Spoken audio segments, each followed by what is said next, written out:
The story of Cain and Abel. After Adam and Eve were cast out of the Garden of Eden, they built a new life in a land of toil and hardship. They had two sons, Cain and Abel. As they grew, Cain became a farmer, working the soil, while Abel became a shepherd, tending the flocks.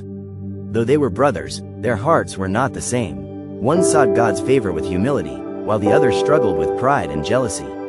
The sun rose over the lush green fields where Cain and Abel lived.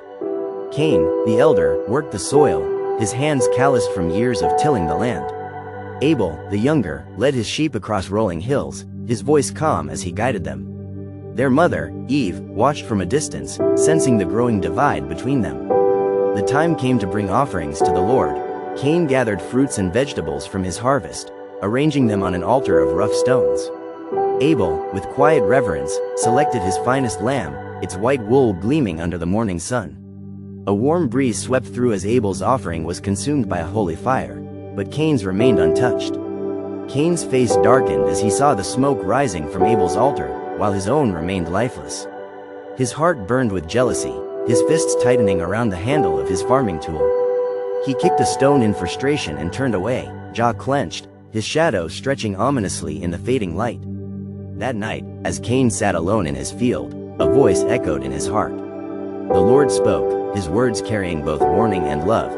"Cain, why are you angry? If you do what is right, will you not be accepted?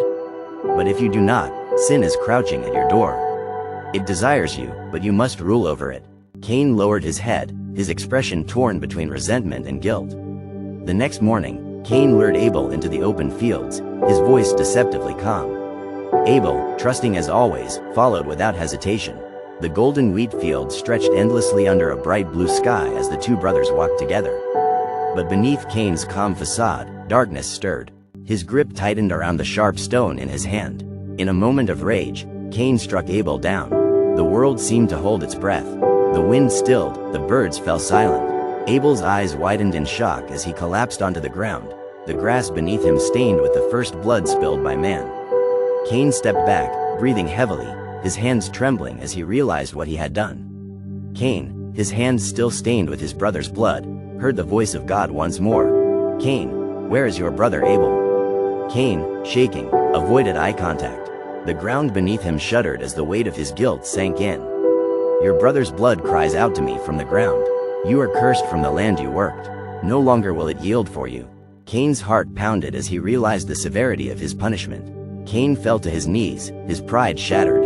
"Lord, my punishment is too great to bear. Anyone who finds me will kill me." But God, in his mercy, responded, "No, Cain.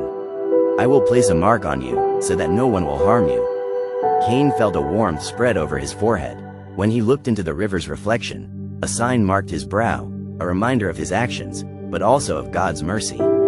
Cain left his home, wandering east of Eden, forever marked by his sin. He lost his family, his land, and the favor of God. Yet even in punishment, God showed mercy, protecting him from harm. The story of Cain and Abel serves as a solemn lesson. Jealousy and anger, when left unchecked, can lead to destruction. But God, in his justice, also offers mercy. What will we choose? To let sin rule over us, or to walk in righteousness?